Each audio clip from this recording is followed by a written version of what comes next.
Police శాఖ ప్రభుత్వము ఏం చేస్తూ ఉందని చెప్పి ప్రశ్నిస్తూ ఉన్నాం. నిన్న రాత్రి తొలిసారి కాదు ఇది. గడిచిన కొన్ని మాసాలుగా పెద్ద ఎత్తున ఈ కేబుల్ దొంగతనాలు జరుగుతున్నాయి.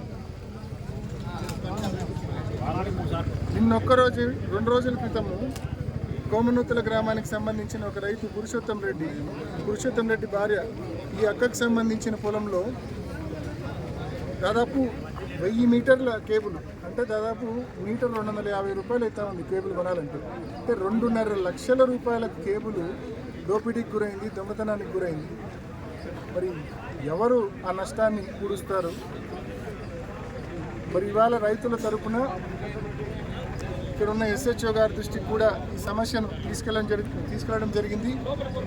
మరి ఎస్హెచ్ఓ గారు ఇప్పటికే మేము ఎవరైతే దొంగతనాలు చేశారో, ఎవరైతే ఈ దొంగతనం చేసిన ఈ కేబుళ్లను లోపల కాపర్ వైర్ను కొన్నారో వాళ్ళందరినీ కూడా మేము ఐడెంటిఫై చేసినాం.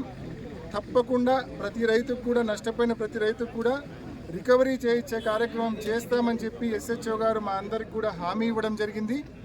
మరి తప్పకుండా రైతులు ఏదైతే నష్టపోయారో ఆ రైతులకు జరిగిన నష్టాన్ని మరి రికవర్ చేసే విషయంలో తప్పకుండా పోలీస్ శాఖ పూర్తి స్థాయిలో శ్రద్ధ వహించమని ఇదే సమస్యను ఎస్పీ గారి దృష్టికి కూడా ఇప్పుడే తీసుకెళ్ళాం. ఎస్పీ గారు కూడా దీని మీద ప్రత్యేక శ్రద్ధ పెట్టి నష్టపోయిన ప్రతి రైతుకు తన ఎంత కేబుల్ నష్టమైంటే అంత కేబుల్ రికవర్ చేయించే దిశగా తప్పకుండా చర్యలు తీసుకోవాలని చెప్పి మేము డిమాండ్ చేస్తూ ఉన్నాం. భవిష్యత్తులో ఏ గ్రూపులు అయితే ఇటువంటి కార్యకలాపాలకు పాల్పడుతున్నారో వాళ్ళందరినీ కూడా తప్పకుండా చట్టపరంగా నిలువరించమని చెప్పి పోలీస్ శాఖను మనవి చేస్తూ ఉన్నాం. అంతేకాకుండా వీళ్ళని కూడా తప్పుడు పనులు చేసే వాళ్ళని కూడా అడుగుతున్నా. రైతులు ఎంతో కష్టపడి పంట పండిస్తూ ఉన్నారు. ఇప్పటికే మరి అరటి గిట్టుబాటు ధరలు పడిపోయి 4000, 5000 టన్నుకు అమ్ముకొని రైతులు ఇబ్బందుల్లో ఉన్నారు. తీవ్రమైన ఇబ్బందుల్లో రైతాంగం ఉన్నారు. మీరు ఈ మాదిరి పొలం మీద పడి కేబుల్ కన్నా దొంగలించుకొని పోతే ఆ భారం కూడా మళ్ళీ వాళ్ళ మీదే పడుతుంది. వ్యవసాయం చేయలేని పరిస్థితుల్లోకి వెళ్ళిపోతారు రైతులు.